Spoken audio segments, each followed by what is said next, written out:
Hello বন্ধুরা, wpporashona.com চ্যানেলে সবাইকে স্বাগত। আজ আমরা অষ্টম শ্রেণীর বাংলার পল্লী সমাজ থেকে একটি গুরুত্বপূর্ণ প্রশ্নের উত্তর তোমাদের সাথে আলোচনা করব। তবে শুরুতেই জানিয়ে রাখতে চাই, wpporashona.com বাংলার প্রথম ডিজিটাল প্রশ্ন উত্তর সহায়িকা। পাঠ্য বিষয়ের বিভিন্ন প্রশ্নের উত্তর আলোচনা তোমরা যদি বিনামূল্যে পড়তে চাও তবে এখনই ভিজিট করো আমাদের ওয়েবসাইট wpporashona.com-এ। লিঙ্ক ডেসক্রিপশন বক্সে দেওয়া রয়েছে। তোমরা যারা হোয়াটসঅ্যাপ ইউজ করো বা তোমাদের বাবা মায়েদের হোয়াটসঅ্যাপ রয়েছে তাদেরকে বলছি, তোমরা চাইলে আমাদের হোয়াটসঅ্যাপ চ্যানেলে জয়েন করতে পারো, তারও লিঙ্ক ডেসক্রিপশন বক্সে দেওয়া রয়েছে। এর মাধ্যমে তোমরা বিভিন্ন পড়াশোনা সংক্রান্ত তথ্য, ভিডিও, আপডেটস, ভিডিওস তোমাদের হোয়াটসঅ্যাপে পেতে থাকবে। তাহলে আর দেরি না করে আজকের আলোচনা শুরু করে দিই। পল্লী সমাজ পাঠ্যাংশের বিষয়বস্তু আজকে আমরা আলোচনা করব। পরীক্ষায় কিন্তু বহুবার আসে, বিভিন্ন স্কুলের ফাইনাল এক্সামে বা তোমাদের যখন সিলেবাসে যে টার্মে থাকে সেই সময় কিন্তু বহুবার এর বড় প্রশ্ন পরীক্ষায় এসেছে। তো লিখতে গেলে অবশ্যই এর বিষয়বস্তুটা জানা দরকার, অর্থাৎ কেন হঠাৎ লেখক এটা লিখলেন বা লিখে আমাদের কি বার্তা দিতে চাইলেন। এমনি তো লেখেননি, মানে কিছু একটা বার্তা দেওয়ার জন্য চাইলেন। তো সেই বার্তাটা কি আমরা বুঝতে পেরেছি, এটা ফার্স্ট ইম্পর্টেন্ট থিং। সো এইটাই আমরা খুব সুন্দরভাবে পার্টে পার্টে আলোচনা করব। তোমরা ভালো করে মন দিয়ে পুরো আলোচনা, কোথাও স্কিপ করবে না বা চেষ্টা করবে না এটাকে স্ক্রিনশট নিয়ে মুখস্থ করতে, কারণ তাহলেও কিন্তু কিছু হবে না। সেই কারণে পুরোটা ধৈর্য ধরে শোনো, বোঝো এবং আমার পড়ানো আজকে শোনার পর তোমরা পারলে একবার পুরো টেক্সট বইটা পড়ে নাও, দেখবে আরও বেশি ক্লিয়ার হচ্ছে, এবং খাতায় একবার লিখে ফেলো যা বুঝলে। তো শুরু করছি আজকের আলোচনা। উৎস ও প্রেক্ষাপট, এটা সবসময় আমরা এই ধরনের প্রশ্নে আলোচনা করব। প্রথমেই পল্লী সমাজ পাঠ্যাংশটি কথাসাহিত্যিক শরৎচন্দ্র চট্টোপাধ্যায় রচিত পল্লী সমাজ উপন্যাস থেকে গৃহীত হয়েছে। কুয়াপুর নামক একটি জনপদের দুটি সম্ভ্রান্ত এবং বিত্তশালী পরিবার, সম্ভ্রান্ত মানে খুব রেসপেক্টেড, খুব সম্মানীয়, বিত্ত মানে ধনবান, বড়লোক পরিবারের ঘোষাল এবং মুকুজ্জে মধ্যে প্রজন্মকাল থেকে বাহিত মনোমালিন্য ও বিবাদ এবং গ্রাম্য রাজনীতির সম্পর্কে টানাপোড়েনের প্রেক্ষাপটেই উপন্যাস লেখা হয়েছে। তাহলে কি কি পাচ্ছি এখানে? দুটো ফ্যামিলি, যে দুটো ফ্যামিলি অত্যন্ত রিচ এবং খুবই সম্মানীয় গ্রামের মধ্যে, তাদের মধ্যে বহু কাল যাবৎ, মানে বিভিন্ন প্রজন্মের পর প্রজন্ম একটা ঝামেলা চলে আসছে, বিবাদ চলে আসছে, এবং গ্রামের মধ্যে যে সমস্ত পলিটিক্স আমরা আজকের রেসপেক্টে না, অবশ্যই 100 বছর আগের রেসপেক্টে যেটা দেখতে পাই, সেই সময়ের রেসপেক্টে এই গল্পটা বা এই উপন্যাসটা, আরও বেটার বললে, লেখক বোঝাতে চেয়েছেন আমাদেরকে বা বর্ণনা করেছেন। তো এখানে 3টে চরিত্র আমরা মূলত পাই, মানে আমাদের পাঠ্যাংশ থেকে। সেটা হচ্ছে প্রথম বেনি ঘোষাল। ইনিকে, যিনি বর্তমানে ঘোষাল পরিবারের বড় কর্তা এবং একজন পোর খাওয়া জমিদার। পোর খাওয়া মানে হচ্ছে খুব, মানে লড়াকু, খুব খুব জীবনে স্ট্রাগল দেখেছেন বা খুব জীবনে অনেক সমস্যার সম্মুখীন হয়েছেন। তো তার জন্য তার মেরুদণ্ড ভীষণ শক্ত, তো তাকেই আমরা পোর খাওয়া জমিদার এইখানে এই অর্থে ব্যবহার করা হয়েছে কথাটা। এরপরে আরেকটি ক্যারেক্টার পাচ্ছি, সেটা হচ্ছে রমেশ ঘোষাল। ঘোষাল পরিবারের ছোট সদস্য এবং উচ্চশিক্ষিত। রমেশের জ্যাঠার সন্তান বেনি। রমেশের বাবার সাথে বেনির সম্পর্ক কিন্তু ভালো নয়, সেই শৈত্যের আঁচ তাদের দুজনের সম্পর্কে লক্ষ্য করা যায়। এটা আমাদের মূল পাঠ্যাংশের মধ্যে রয়েছে। রমা মুখুজ্জে পরিবারের সদস্য এবং তাদের জমিদারির প্রধান কর্ত্রী। এই মূলত 3 জনকে নিয়ে আমাদের সিলেবাসের যে পাঠ্যাংশ সেটা আবর্তিত হয়েছে। এবার আমরা গল্পের বিষয় সংক্ষেপে যাব। কোন পরিপ্রেক্ষিতে কি হয়েছে আমরা প্রথমে একটু ডিসকাস করি। দুদিনের অবিশ্রান্ত বৃষ্টির ফলে গ্রামের প্রধান চাষ জমিতে জল জমেছে। এই জল যদি দ্রুত বের করে না দেওয়া হয় সেক্ষেত্রে কি হবে? ফসল পচে যাবে। একটা ফসল একটা জমি থেকে মানে নষ্ট হয়ে যাওয়া মানে অসংখ্য মানুষের অনাহার, সারা বছরের পরিশ্রম এই ফসল। তখনকার দিন তো ঠিক আজকের দিনের মতো নয় যে ফসল উৎপন্ন হবে এবং সেটা মার্কেটে বিক্রি হবে এবং সেই অর্থে একজন কৃষক তার সংসার চালাবেন। তখন বিষয়টা হতো, কিন্তু মেনলি মানুষ চাষ করতো তার ভরণ পোষণের জন্য, অর্থাৎ সেই ধান, সেই যা গম যা তিনি উৎপাদন করছেন সেগুলো তার খাদ্য শস্য হিসাবে তার মজুদ থাকতো তার শস্য ভাণ্ডারে। মাঠের 2 প্রান্তে 2টো বাঁধ আছে। এই জল বের করার রাস্তা হলো সেই বাঁধের কোনো একটি কেটে দেওয়া। একটি বাঁধ পোক্ত এবং সরকারি, তাই তা কাটা সম্ভব নয়। তাহলে কি করতে হবে? যেটা আর একটা বাঁধ, অর্থাৎ যৌথভাবে মুখুজ্জে এবং ঘোষালদের, এই সেই 2 বনেদি পরিবার যাদের মধ্যে একটা কলহ আছে, মানে বিবাদ আছে, তাদের যে বাঁধ রয়েছে সেই বাঁধটাকে খুলে দিতে হবে। তবেই কিন্তু এক্সেস যে জলটা সেটা বেরিয়ে যাবে এবং গ্রামের মানুষগুলো অনাহারে মরবে না। জল বের করার একমাত্র রাস্তা ওই বাঁধটি কেটে দেওয়া, কিন্তু ওই বাঁধের সাথে একটি জলা আছে যাতে মাছ চাষ করা হয় এবং তা থেকে বেশ ভালো উপার্জন হয় সম্ভ্রান্ত দুই পরিবারের। তাই বাঁধ কেটে আর্থিক লোকসানে আগ্রহী নয় তারা।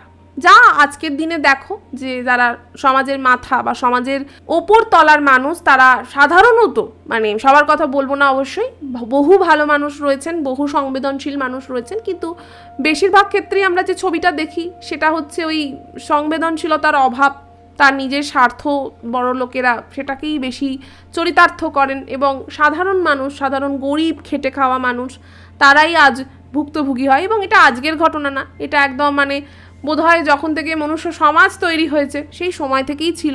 যার হাতে টাকা আছে বা যার হাতে ক্ষমতা আছে, আরও স্পেসিফিক্যালি বললে ভালো হয়, তারা সমাজের চালিকা শক্তি হয়েছে এবং যারা সাধারণ খেটে খাওয়া মানুষ তাদের ওপর একটা মানে কি বলবো, একটা এক্সপ্লয়টেশন, একটা শোষণ এইটাই নেমে এসেছে। সে তোমরা ইংরেজ বলো, সে তোমরা নবাব বলো, সে আমাদের রাজা বলো, বিভিন্ন ক্ষেত্রেই আমরা কিন্তু মোটামুটি একই ছবি দেখেছি। খুব ব্যতিক্রম ছাড়া কিন্তু এর খুব একটা অন্যথা আমরা দেখি না। তো এই গল্পেও তাই হয়েছে যে যেহেতু তাদের মাছ চাষ থেকে প্রচুর টাকা আর্ন হয়, সেক্ষেত্রে তারা তাদের মাছ চাষ নষ্ট করতে রাজি নয়। নিরুপায় চাষিরা সারাদিন বড় কর্তা বেনি ঘোষালের কাছে আর্তি জানিয়ে বিফল হয়ে ছোট কর্তা রমেশ ঘোষালের কাছে বাঁধ কেটে তাদের ফসল রক্ষার আর্তি জানাচ্ছেন। বেনি ঘোষাল নির্দয় হলো, কিন্তু রমেশ ছিলেন জনদরদি, অর্থাৎ তার কাছে প্রজাদের কথা কিন্তু ভীষণ গুরুত্বপূর্ণ ছিল। তিনি চাষিদের আর্তি মেনে দাদার সাথে অনুমতি নিয়ে বাঁধ কাটার ব্যবস্থা করতে চান। রমেশ বেনিকে বোঝাবার চেষ্টা করেন যে তাদের 200 টাকা লোকসান না করতে চাওয়ার ফলে চাষিদের 5-7 হাজার টাকা ক্ষতি হবে। মানে একটি ব্যক্তির 200 টাকার লোকসান আর এতগুলো মানুষের 5-7 হাজার, অবশ্যই তো পরেরটা বেশি ভয়াবহ। তো অবশ্যই সেই 5-7 হাজার টাকার ক্ষতি কখনোই করতে দেওয়া উচিত না। এবং তাতে সবথেকে বড় কথা, এটা তাদের ব্যবসা না, এটা তাদের জীবন ধারণের একটা অংশ। তারা এইখান থেকেই কিন্তু মূলত খাবার সংগ্রহ করে। তো তাহলে তাদের মানে না খেতে পেয়ে মরতে হবে। তো এবং সরকারের ট্যাক্স আছে, তখন ইংরেজ গভর্নমেন্ট, তো সব মিলিয়ে তাদের অর্থ সংকটও চরমে পৌঁছবে। কিন্তু বেনি রমেশের প্রস্তাবে অসম্মতি জানান, অর্থাৎ ভাইয়ের কথা তিনি শুনতে কোনোভাবেই রাজি নন। তার 200 টাকার মাছ চাষ তিনি কখনোই ছাড়বেন না। যেহেতু ওই জলায় বেনি, রমেশ এবং রমার 3 জনেরই অধিকার আছে, তাই ক্ষুব্ধ রমেশ রমার বাড়ি যায়। এবার রমা হচ্ছে ওই দিকের মুখুজ্জে বাড়ির একজন সদস্য। রমেশের আশা ছিল যে রমার কাছ থেকে সে বাঁধ কাটার প্রয়োজনীয় সম্মতি পাবে, কিন্তু রমেশ এখানেও বিফল হন। রমেশ তাকে অনুনয় করলে রমা ক্ষতিপূরণ দাবি করে। এতে রমেশ ভয়ানক রেগে যায় এবং বলে মানুষ খাঁটি কিনা চেনা যায় শুধু টাকার সম্পর্কে। এইটা কিন্তু একটা খুব বাস্তব কথা, অর্থাৎ সে মানুষ ভালো কি মন্দ তা কিন্তু বিপদে বোঝা যায়, তা কিন্তু তার ব্যবহার, তার টাকার প্রতি লোলুপতা দেখে বোঝা যায়। অর্থাৎ রমেশ বোঝাতে চায় যে মানুষের প্রকৃত রূপ সব সময় কিন্তু তার নিজের স্বার্থে আঘাত লাগলেই বেরিয়ে আসে।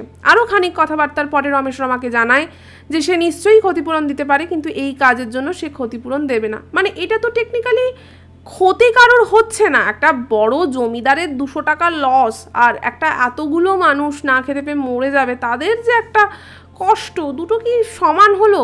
এই কষ্টর কাছে তো এটা কিছুই না। তাহলে সে কেন ক্ষতিপূরণ দেবে? সে তো নিজের ব্যক্তিগত কাজের জন্য সে ফুলের বাগান করবে বলে তার বলছে না, সে এতগুলো মানুষকে বাঁচানোর জন্য বলছে। সো সেও একটা জেদ দেখিয়ে বলে যে সে ক্ষতিপূরণ কিছুতেই দেবে না। তো আমরা জানবো ওখানে কি হলো, মানে বাঁধ কাটা আদৌ হলো কি না। তার আগে তোমাদের সাথে শেয়ার করবো একটা বিশেষ বিষয়। সেটা হচ্ছে তোমরা ক্লাসে 8-এ উঠেছো, হিস্ট্রি, জিওগ্রাফি, সায়েন্স তোমাদের প্রচুর পড়তে হবে। মোটা মোটা সহায়িকা থেকে ভয় পেয়ে পিছিয়ে আসলে হবে না। তোমাদের জন্য আমরা মানে wbporashona.com নিয়ে এসেছে রোগা রোগা to the point ebook series. হ্যাঁ, মাত্র 20 পাতার মধ্যে তোমরা পাচ্ছ সমগ্র সিলেবাস। কি থাকছে? প্রত্যেকটা সাবজেক্টের, প্রত্যেকটা চ্যাপ্টারের সমস্ত ইম্পর্টেন্ট পয়েন্টস আমরা এখানে একত্রিত করেছি। পয়েন্টস বলতে যে লাইনগুলো থেকে মূলত প্রশ্ন আসে, প্রশ্নগুলো নেই, তার উত্তরগুলো রয়েছে। অর্থাৎ যাতে তুমি পুরো নোটটা মুখস্থ করলেই, ভালো করে মেমোরাইজ করলেই কিন্তু পরীক্ষায় ভালো ফল পাবে। এখন প্রচুর অফার চলছে। তোমরা যদি এখনই কিনতে চাও তাহলে স্ক্রিনে দেওয়া নাম্বার অর্থাৎ 9614581033 এই নাম্বারে আমাদের হোয়াটসঅ্যাপ করতে পারো। লিখতে হবে আমি কিনতে চাই, যে ইবুকটা কিনতে চাও, অর্থাৎ ধরো ভূগোল চাও বা ধরো বিজ্ঞান ইতিহাস চাও, তাহলে সেই ইবুকগুলোর নাম। যদি তোমরা 3টে ইবুক কেনো তাহলে 3টেরই নাম লিখে আমাদের হোয়াটসঅ্যাপ করো। আর যদি তোমাদের আরও কিছু প্রশ্ন থাকে তাহলে সোম থেকে শনি 11টা থেকে 6টার মধ্যে আমাদের সাথে এই নাম্বারে যোগাযোগ করতে পারো। চলে এলাম আবার গল্পে, কারণ রমেশ দয়ার ওপর জুলুম করাকে পাপ বলে মনে করে। রমেশ জোর করে বাঁধ কটার কথা জানিয়ে রমার বাড়ি থেকে বেরিয়ে আসে। ক্ষুব্ধ রমা তাদের বিশ্বস্ত লাঠিয়াল আকবর এবং তার 2 পুত্রকে বাঁধ পাহারার জন্য পাঠায়। সে ভেবেছিল যে অভিজ্ঞ লাঠিয়াল আকবরের লাঠির জোরের সামনে রমেশ কোনো রকম প্রতিঘাত করতে পারবে না, কিন্তু তার ধারণা ভুল প্রমাণিত হয়, কারণ রমেশ লাঠিয়াল দলের বিরুদ্ধে রুখে দাঁড়ায় এবং রমেশের লাঠির গায়ে জখম হয় আকবর। পরাজয় স্বীকার করে ফিরে আসে আকবর আর তার 2 পুত্র। একটা প্রবাদ আছে, তুমি যদি সৎ কাজের জন্য লড়ো তাহলে দেখবে সমগ্র পৃথিবী, তো সমগ্র প্রকৃতি, যাকে আমরা ঈশ্বর বলি বা যাই বলো, সব দিক থেকে কিন্তু তুমি সাপোর্ট পাবে, তুমি সাহায্য পাবে, তোমার ভালো কিন্তু করার জন্য আরও অসংখ্য মানুষ এগিয়ে আসবে। রমেশের ক্ষেত্রেও সেটাই হলো। মানে এত বড় বড় লাঠিয়াল আর ও একজন জমিদার বাড়ির ছোট ছেলে, দুজনের শক্তির মধ্যে তো ফারাক থাকবেই। লাঠিয়াল যে তার পেশাই লাঠি চালানো, কিন্তু ওনার তো আর পেশা নয়, উনি হয়তো নিজের শক্তি বৃদ্ধি করার জন্য লাঠি খেলা শিখেছেন। কিন্তু এরম একটা সৎ কাজের ক্ষেত্রে দেখো কি হলো, ওই আকবর এবং তার পুত্রের মানে রীতিমতো পরাজয় ঘটলো এবং তারা লাঠির গায়ে জখম হয়ে ফিরে গেল। স্বভাবতই আকবরদের আহত অবস্থায় ফিরে আসতে দেখে বেনি ও রমা অবাক হয়। আকবরের কাছ থেকে প্রকৃত ঘটনা জানতে পেরে বেনি তাকে পুলিশের কাছে মিথ্যা সাক্ষী দিতে বলে। মানে যখন মানুষ দেখছে যে ভালোভাবে হচ্ছে না কাজ, ডাইরেক্টলি বাধা দেওয়া যাচ্ছে না, তখন নানা রকম ছলনার সাহায্য নিচ্ছে। কিন্তু আকবর সেই অন্যায় কাজে রাজি হয় না। সর্বপ্রকার অনুনয় বিনয় ভৎসনা ক্রোধ উপেক্ষা করে আকবররা ফিরে যায়। আর আলটিমেটলি তারা তো সাধারণ মানুষ, তারাও তো প্রজা, তারাও তো খেটে খায়। তারা হয়তো কাজের জন্য তাদের মালিকের কথায় বাধ্য হয়ে এই মারধরে নেমেছে, কিন্তু তারা কি সত্যি সত্যি চায় এতগুলো মানুষের রুটি রোজগার সব শেষ করে দিতে? না, চায় না, কারণ তারা মালিক নয়, তারাও সাধারণ।